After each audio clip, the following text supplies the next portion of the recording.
10 minutos, las 8 de la mañana con 10 minutos en esta nueva hora de actualidad en Infinita. Ahora es cuando conversamos esta mañana con el director de Criteria, Cristian Valdivieso. Cristian, ¿cómo estás? Bienvenido, buenos días. Hola, buenos días, Juan Manuel. Hola, Hola Connie, ¿qué tal? Cristian, ¿qué ¿Qué tal? tal? Muy buenos días. Cristian, hablemos de tendencias. Tendencia de opinión pública en materia electoral, considerando algo que tú dijiste hace algunos días atrás, esto de que hace un mes las posiciones en las encuestas eran bien distintas. Probablemente el impacto de la primaria despejó y cambió las cosas en un grado bien importante. Tú nos explicarás en cuánto, pero ¿cuánto hay espacio o no hay espacio para pensar que esto todavía puede ir efectivamente cambiando y que por lo tanto las expectativas que se hizo de alguna manera el comando de Elin Matei de haberse mantenido tercera y haber mejorado un poquitito, un punto, 2 puntos su posición, puede efectivamente ser una buena noticia para ella? A ver, yo creo que digamos, los tiempos brutos, si se quiere, hoy día dan para pensar que pueden haber cambios importantes, tales o parecidos a los que se han producido en los últimos 2 meses o en los últimos meses o en el último mes incluso. Sin embargo, los tiempos en términos subjetivos, si se quiere, se van apurando porque la elección ya está caliente o Ujú. está al menos tibia, ¿ah? Y cuando la elección se empieza a entibiar con fuerza, la posibilidad de que se produzcan movimientos bruscos es más compleja. Es decir, en rigor, un mes en esta época es un mes distinto en términos de lo que puede pasar durante ese tiempo en relación a lo que pasaba hace un mes atrás. Dicho eso, todavía yo creo que hay espacio para que hayan movimientos y esos movimientos pueden ser eh, inesperados, ¿ah? Y pueden ser movimientos donde pueda eventualmente bajar José Antonio Cast, subir Evelyn Matei, pueda aparecer alguna otra alternativa de las que están paradas hoy día Mm. con algún grado de probabilidad, como Parisi o la revitalización de Kaiser. Yo creo que todo eso puede moverse, entendiendo que hoy día la probabilidad de movimiento es menor a la probabilidad de movimiento que había un mes atrás, porque la elección está ya más, digamos, en tierra derecha, ¿eh? Correcto, correcto. Ahora, ¿tú tienes alguna idea de cuáles son las cosas que han provocado los movimientos que hemos tenido en el último tiempo? Los movimientos que han provocado en el último tiempo son movimientos que uno podría incluso suponer que eran bien esperables, que tienen que ver en gran medida, bueno, algunos más esperables que otros, pero en gran medida con la posición privilegiada, si se quiere, o el primer lugar que tuvo Evelyn Matei durante mucho tiempo. Eso va cansando a la opinión pública, eso va agotando, y además también en términos de los medios, va haciendo que la noticia no sea que Evelyn Matei o la que va primero sea la noticia del día lunes o del día martes o de la semana, sino que la noticia es cuando el que va primero empieza a caer, el Mm. que desafía empieza a subir. Claro. Y eso hace que el universo noticioso sea mucho más atractivo y tenga más cobertura. Entonces, el problema acá es la típico que dicen en el mundo periodístico. La sorpresa no es que un perro muerda a un hombre o a una mujer, la sorpresa es cuando el hombre o la mujer muerda al perro. Ajá. Y en ese sentido, lo que hace mediáticamente atractivo es que el desafiante pase a ocupar una posición o el primer lugar o el segundo lugar. Entonces, eso también afecta. Segundo, creo que hubo errores propios en la campaña de Evelyn Matei, yo creo que de los cuales se ha hablado bastante, de errores de la propia candidata, también problemas estratégicos de la campaña, mucho tiempo esperando una primera vuelta, intentando hablarle a un elector de derecha, que era complejo, después no había primera vuelta, o perdón, primaria, no había primaria, y ahora la primaria va a ser en la primera vuelta, y eso te cambia el escenario, y eso creo que ha hecho o hizo perder foco a la campaña durante un rato, porque se perdió un tiempo valioso. Y por último, creo que la campaña orgánica o inorgánica, y a esta altura nadie sabe, pero que había una campaña de desprestigio de Evelyn Matei, sin duda que ha hecho lo suyo. Eso es más de lo que muchas veces en el análisis suponemos, porque, esto es corto, pero porque Mm. entre, no sé, Juan Manuel, tú, Connie y yo, no sé, tenemos los años suficientes para conocer de alguna manera la historia de Evelyn Matei, llamada el interés político y periodístico para saber en qué está la campaña.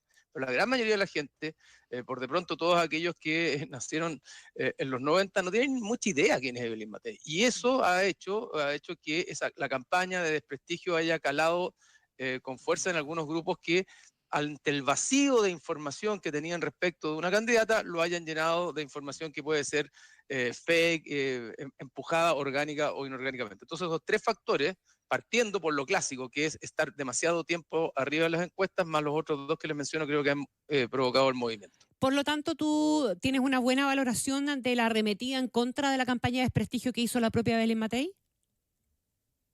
Más que una buena valoración, creo que era un hecho inevitable Ujú. que tenía que tomar o asumir la candidatura, porque en los hechos, si yo le pregunto a cualquiera de ustedes si les llegó información, si les repartieron contenido, yo les aseguro que Todos la todos vimos. le van a decir que les llegó, y eso Sí. no es solo a ustedes o a mí o a alguna de la gente que conozcamos, es muy masivo esto. Entonces, no le queda otra que salir a desmentir. Y segundo, tenía que salir a recuperar digamos, la agenda de alguna manera de la campaña, porque los hechos, más allá de lo que digan las distintas encuestas, algunas más, una más arriba, más abajo, el hecho es que la candidata de haber estado en primer lugar hoy día está en una tercera posición, y cuando tú estás en la tercera posición tienes que salir a desafiar inevitablemente. Y hoy día es José Antonio Kast el que está en el primer lugar, y la noticia de que un hombre muerda a un perro es eventualmente que José Antonio Kast baje, no que se mantenga en el primer lugar. Mm. Tú decía, Cristian, el otro día que hoy día está primando la emoción del miedo fundamentalmente. Esa emoción del miedo es la que tú crees, porque probablemente vamos a hablar mucho de economía, vamos a hablar de un montón de otros temas, pero el tema de la seguridad es el que parece estar campeando, lejos. Y hemos tenido además una serie de noticias y de eventos en los últimos días que solamente incrementan esa sensación de temor, y por lo tanto vuelven la inclinación de las personas cuando miran a los candidatos en una cuestión más emotiva. ¿Eso a quién favorece? A ver, hoy día podríamos decir que de alguna manera la elección está tensionada entre dos emociones principales. Una es el miedo, ¿verdad? El miedo a la delincuencia, a la inseguridad, el hecho de estar encerrado y las ganas de que eso cambie, ¿ya? Ajá.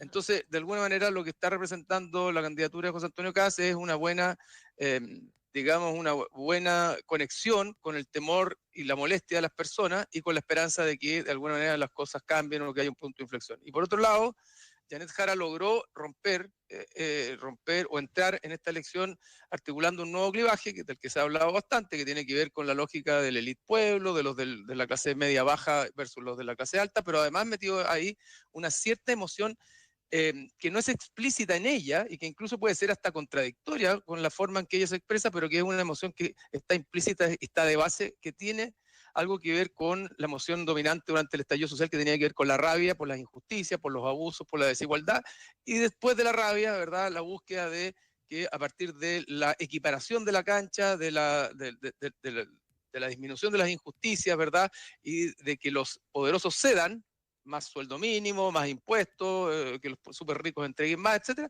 algo empieza a mejorar en la condición de vida de las personas. Esas son las dos emociones Mm. de base, una que explica de alguna manera el miedo y la esperanza que cambie, otro la rabia y de alguna manera que las injusticias empiecen a aligerarse. Son las dos emociones dominantes. Creo que la tercera emoción en juego es la que tiene que poner el candidato que quiera desafiar hoy día, y esa tiene que ser una emoción disruptiva que logre entrar y romper este escenario de tensión emocional que están imponiendo estos dos candidatos. ¿Y cuál podría ser esa? Eso ya tiene otro precio, pues, Corina. No, ya.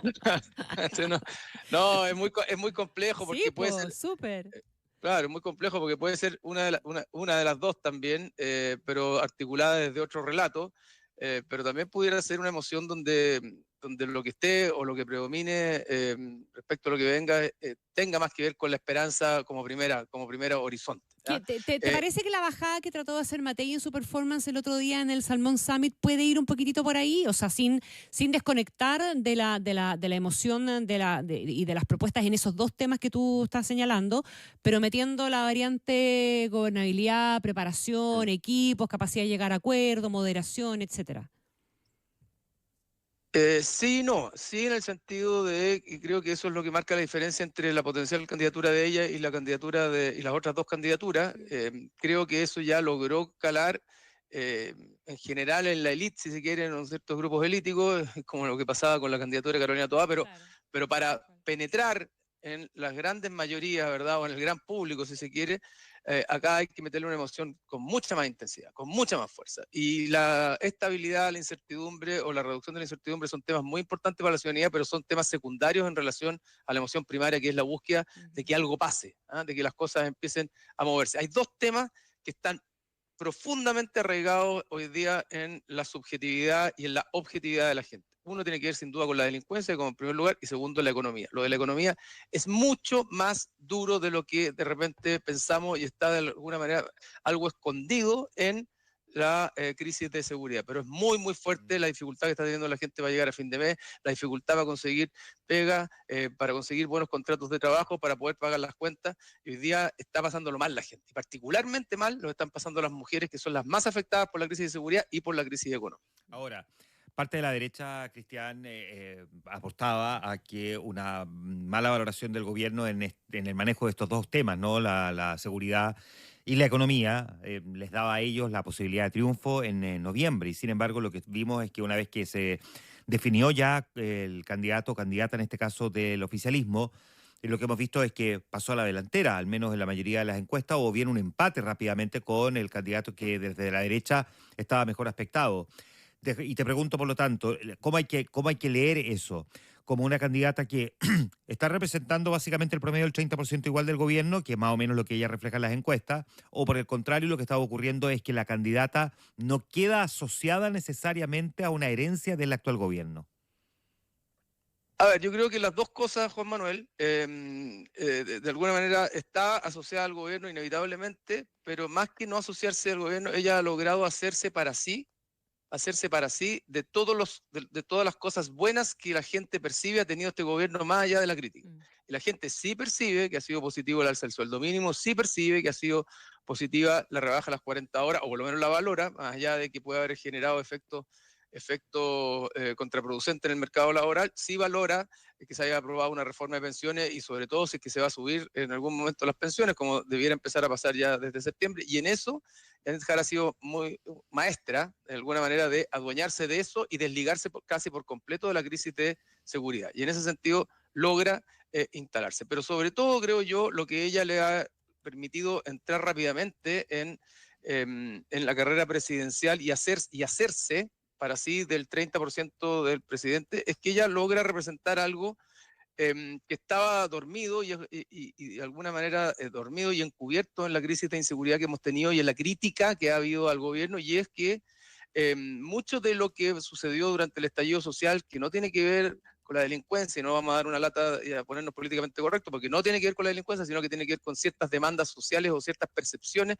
vinculadas a que el país no anda bien, entre otras cosas, porque hay una desigualdad que para mucha gente es molesta, ¿verdad? Y que hay algunos que tienen mucho y otros que tienen poco. Eso siempre ha estado rondando en el país, nunca desapareció. Es decir, una cosa es que se haya instalado con fuerza el relato de un estallido delictual, un estallido fundamentalmente de violencia y todo el correlato negativo que trajo asociado al estallido. Otra cosa es que para mucha gente todavía siga habiendo algo ahí en la demanda que se expresó tan mayoritariamente, algo importante, y creo que Janet Jara logra encarnar eso y despierta a ese Chile, comillas, doliente o molesto o rabioso, como queramos llamarlo, que se manifestó durante el estallido. Y eso sigue estando ahí y en un porcentaje razonablemente interesante como para pensar en qué puede pasar a segunda vuelta. Ahora, ¿le ayuda, le perjudica o le es indiferente a la candidata cuando el presidente Boric sale a arroparla diciendo que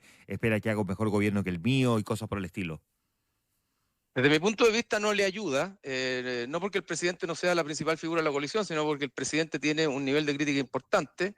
Y porque creo que la elección al final del día por lo menos la oposición tiene que jugar la elección en el eje de continuidad o cambio de oposición o oficialismo, más que en el eje de comunismo o fascismo, comunismo, pinochetismo, sino que en un eje de si la gente quiere seguir con más de lo mismo o quiere producir un cambio. Y lo que hemos visto en Chile y en el resto del mundo, en la mayoría de los casos, es que lo que ha predominado en los últimos prácticamente durante el siglo XXI es la alternancia. Entonces, ella tiene que lograr tener una equidistancia suficiente del gobierno que le permita marcar un territorio distinto y en la medida que el presidente la abraza, la trae una vez más al territorio que está teniendo. Ya ella, la saco de la discusión respecto al gobierno, pero ¿cuánto puede afectarla la militancia del partido? Y no me refiero a que sea la candidata comunista, sino que el partido termine instalándole temas que la desafíen a ella y que la obliguen a tener que fijar posiciones diferentes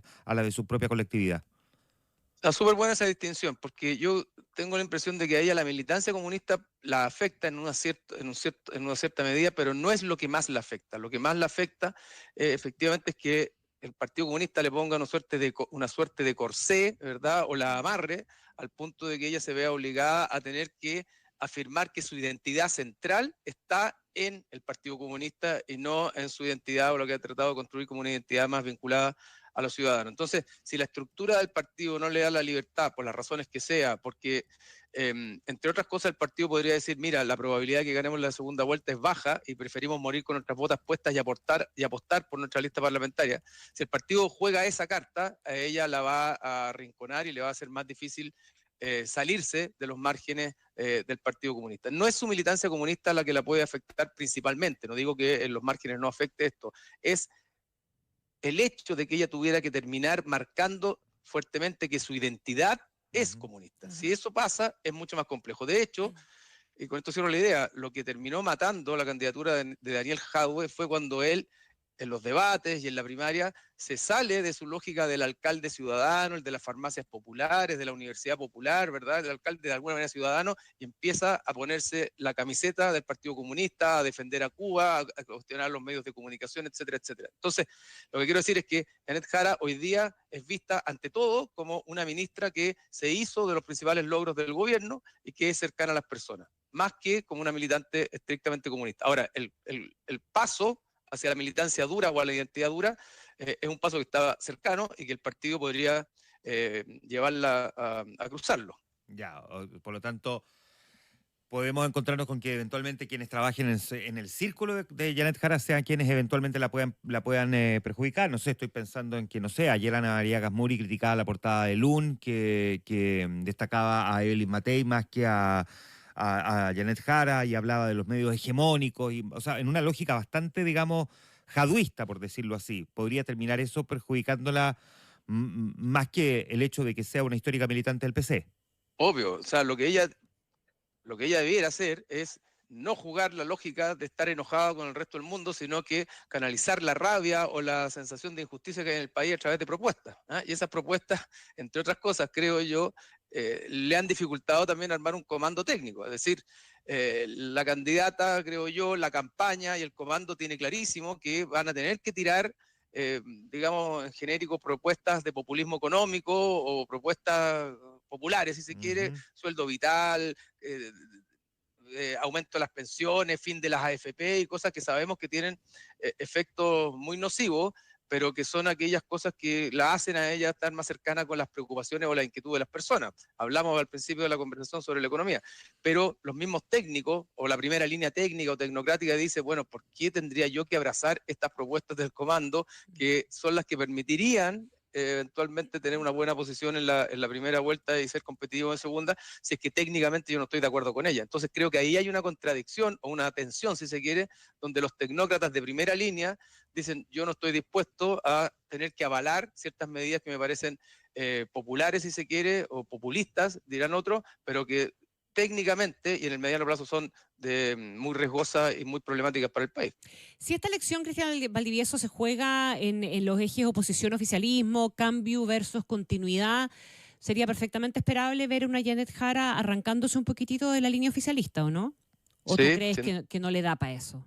No, es difícil, pero tiene que lograr desmarcarse de alguna manera y mostrar que lo que ella aportó al gobierno, lo que ella, o el rol que ella tuvo en el gobierno fue un rol eminentemente práctico en la medida que fue a conseguir cosas para la gente, pero no se abrazó al conjunto del gobierno ni se hizo parte de aquellas cosas que son las que más le duelen a la gente hoy día sobre el gobierno y donde está buscando cambio, que tiene que ver con los temas de seguridad, los temas de delincuencia, los temas migratorios y sin duda los temas económicos. Ella logró de alguna manera durante la primaria endosarle toda la responsabilidad del problema de seguridad a Carolina Toá. Y creo que eso no solo fue una buena movida electoral en la primaria, sino que también le ayudó a ella a desmarcarse de un territorio que es muy complejo. La tiene muy difícil, no es fácil porque evidentemente fue ministra del gobierno y la oposición y la campaña va a ser dura, pero ella tiene una ventaja de cara a la primera vuelta, que es la siguiente, y es que la oposición tiene una pelea o una primaria de cara a la primera vuelta en cierne. Y la tensión en gran medida va a estar entre José Antonio Kast y Evelyn Matei, porque más allá de lo que se diga de buena crianza, es verdad que la competencia electoral es entre ellos. Aquí no van a pasar, por lo menos lo que estamos viendo hoy día, no van a pasar dos personas de derecha y por lo tanto hay uno que se tiene que matar en la primera vuelta. Y por lo tanto eso le da una suerte de viento a favor a Janet Jara porque puede correr tranquila de cara a la segunda vuelta. Y la segunda vuelta ¿sí? es una segunda vuelta cortita, muy cortita, y por lo tanto creo yo que el mundo de la oposición y particularmente de la derecha, que va a enfrentarse durante la primera vuelta, porque no pasan dos a la segunda, tiene que ya empezar a diseñar cómo va a hacer esa segunda vuelta, que es en solo 3 semanas, y cuesta mucho sumar lo que tú has fragmentado durante la primera vuelta. No es mecánico ni automático. Déjame preguntarte una última cosa de mi parte por José Antonio Kast, porque hemos hablado bastante de Evelyn Matei. José Antonio Kast ha sido bien exitoso en una estrategia que fue bastante visible, que fue mantenerse alejado de las polémicas, dejar que el resto peleara, esperar el resultado de la primaria, aprovechar, sacar alguna ventaja también de los errores que fue cometiendo Evelyn Matei en el tiempo. La pregunta del millón es si eso que ha venido haciendo hasta ahora se sostiene para mantenerlo en el liderazgo o esta estrategia, ¿verdad?, que está diseñando y exponiendo Evelyn Matei hoy día también amenaza a un José Antonio Kast. Bueno, lo que hemos visto es que en las últimas semanas José Antonio Kast tuvo que salir a dar respuesta. De alguna manera tuvo que salir a responder por cosas por las cuales fue interpelado. Y eso creo yo que va a seguir avanzando en el tiempo y lo va a poner en una posición más defensiva donde va a tener que salir del escenario o del cuidado, si se quiere, que ha tenido este último tiempo, donde se expone poco y se expone cuando él quiere, dado que está bien ubicado en las encuestas, pero a la medida que tenga que salir a dar cuenta de cosas va a tener que exponerse más y la exposición también te pone en un flanco de potencial debilidad. Es decir, va a estar crecientemente más expuesto José Antonio Kast en el próximo periodo, sobre todo porque él va en el primer lugar. Y cuando tú vas en el primer lugar te están buscando más, te están tocando más. La izquierda o el oficialismo va a ir más fuerte por Kast de lo que ha ido hasta ahora, porque hasta ahora iba por Evelyn Matei. Creo yo que iba por Evelyn Matei porque pensaba que Evelyn Matei era la figura más fuerte, pero además porque creía que José Antonio Kast era el más fuerte. En la medida que las encuestas muestran que José Antonio Kast puede derrotar fácilmente o con cierta holgura a Janet Jara en segunda vuelta, creo que la izquierda y el oficialismo va a ir más fuerte por él y va a poner una postura defensiva. Es decir, cuando tú estás totalmente asegurado en las encuestas, cuando tú vas muy arriba, puedes decir que, por ejemplo, de los temas valóricos no vas a hablar porque no son relevantes hoy día.